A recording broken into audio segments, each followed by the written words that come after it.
राधे राधे, जय Jagannath, good morning friend. तो आज यही ओडिशा शिशु बाटिका प्रश्नपत्र क्लास रे आपण मानक पुणी थे स्वागत करुच्ची। मुझे तुम प्रिय बंधु नवीन सार। तो आज ए ओडिशा शिशु बाटिका रे आमे ओडिशार मंत्री मानकर नाम आमे आलोचना करवा। तेणु वीडियो को शेष पर्यंत देखंतु। एटा मोस्ट इम्पोर्टेंट क्वेश्चन पिला माने टॉपिक। एथिरु किछि प्रश्न आसी पारे, समस्त परीक्षा पई उपयोगी। ऑल ओडिशा जदि भी तुम चाकरी आसो यही सबू आज जहाँ आम आलोचना करवा मंत्री मानकर नाम यहाँ तुम परीक्षा रे आसीपे। तेणु वीडियो को शेष पर्यंत देखंतु, स्किप करंतु नहीं। एवं ता पूर्व जो मैंने चैनल नुआ अच्छा चैनल को सब्सक्राइब करी वीडियो को लाइक कमेंट और शेयर करंतु। तो चलतु आरंभ करवा आज ओडिशार मंत्री मानकर नाम। तो प्रथम अच्छी प्लान ओडिशार मुख्यमंत्री। ओडिशार मुख्यमंत्री नाम हूँ श्री मोहन चरण माझी। एटा गला नेक्स्ट मन रखिदार प्लान ओडिशार मुख्यमंत्री नाम हूँ श्री मोहन चरण माझी। मो ओडिशार कहूँ आउ जो 27टी राज्य अच्छी से 27टी राज्य मानकर मुख्यमंत्री नाम आम परवर्ती वीडियो रे आलोचना करवा। तो तुम प्रश्न आसीपे। नेक्स्ट क्वेश्चन होची ओडिशार उपमुख्यमंत्री नाम कौन। तुम लिख ओडिशार उपमुख्यमंत्री नाम हूँ श्री कनक वर्धन सिंह देव एवं श्रीमती प्रतिभा परिडा प्रभाती परिडा। ये दुई लोक होती ओडिशार उपमुख्यमंत्री श्री कनक वर्धन सिंह देव एवं श्रीमती प्रभाती परिडा। यहाँ होती ओडिशार मुख्यमंत्री। नेक्स्ट देखा हमें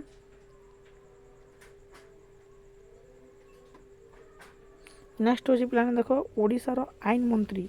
ओडिशार आईन मंत्री नाम हूँ कौन पृथ्वीराज हरिचंदन जी कि ओडिशार आईन मंत्री।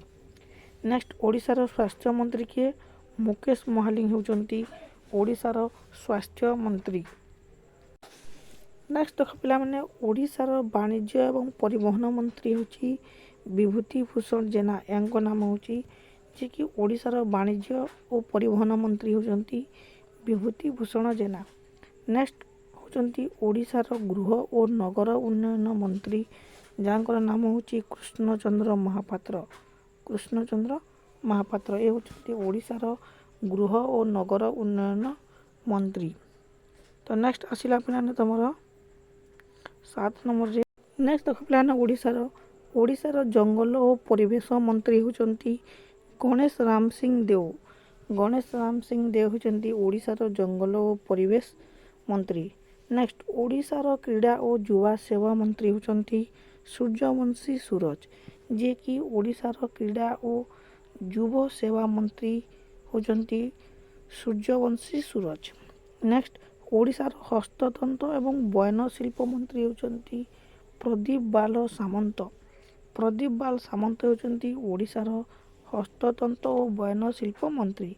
एटा पिलाने ओडिशार प्रमुख मंत्री मानकर नाम तुम्हें मन रखि था तुम परीक्षा निहाती आसब। परवर्ती वीडियो रे आमे आउ जो 27टी राज्य अच्छी से 27टी राज्यर राजधानी एवं मंत्री मानकर नाम आम आलोचना करवा। तो पिलाने तुम प्रश्न होची ओडिशार राजधानी नाम कौन। तुम्हें कमेंट सेक्शन रे कमेंट करके जनाओ ओडिशार राजधानी नाम कौन।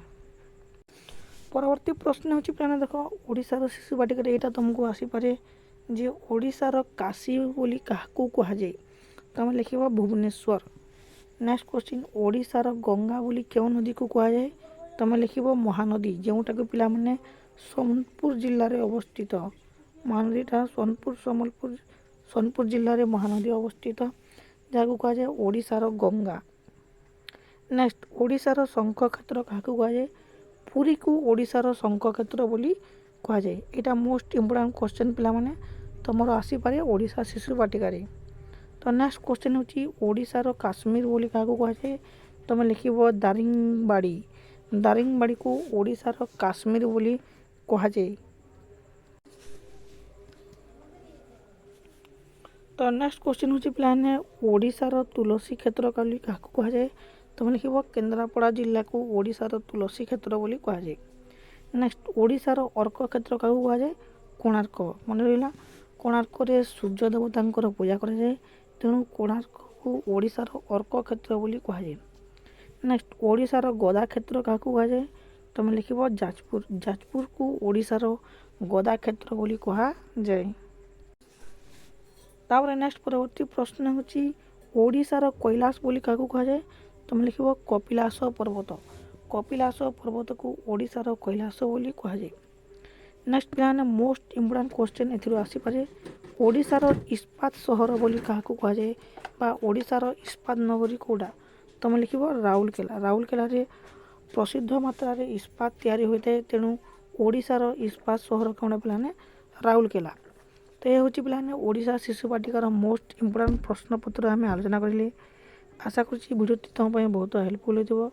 ତାପରେ ଯେଉଁମାନେ ଚ୍ୟାନେଲରେ ନୂଆ ଅଛନ୍ତି ଚ୍ୟାନେଲକୁ ସବସ୍କ୍ରାଇବ୍ କରି ଭିଡ଼ିଓକୁ ଲାଇକ୍ କମେଣ୍ଟ ଏବଂ ସେୟାର କରନ୍ତୁ ଏବଂ ପ୍ରତ୍ୟେକ ଦିନ ସକାଳ 8ଟାରେ ଆମର ଏକ୍ଜାମ୍ ଜିନିୟସ୍ ୟୁଟ୍ୟୁବ୍ ଚ୍ୟାନେଲ୍ ସହ ଯୋଡ଼ନ୍ତୁ। ଆମେ ଓଡ଼ିଶା ଶିଶୁ ବାଟିକା ପ୍ରଶ୍ନପତ୍ରକୁ ଆଲୋଚନା କରିବା।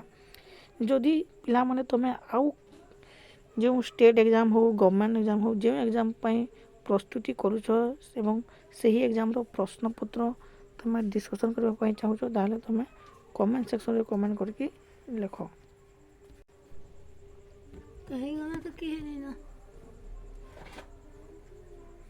ତ ଏ ହେଉଛି ପିଲାମାନେ ତୁମର ଓଡ଼ିଶା ଶିଶୁ ବାଟିକା ପ୍ରଶ୍ନପତ୍ର।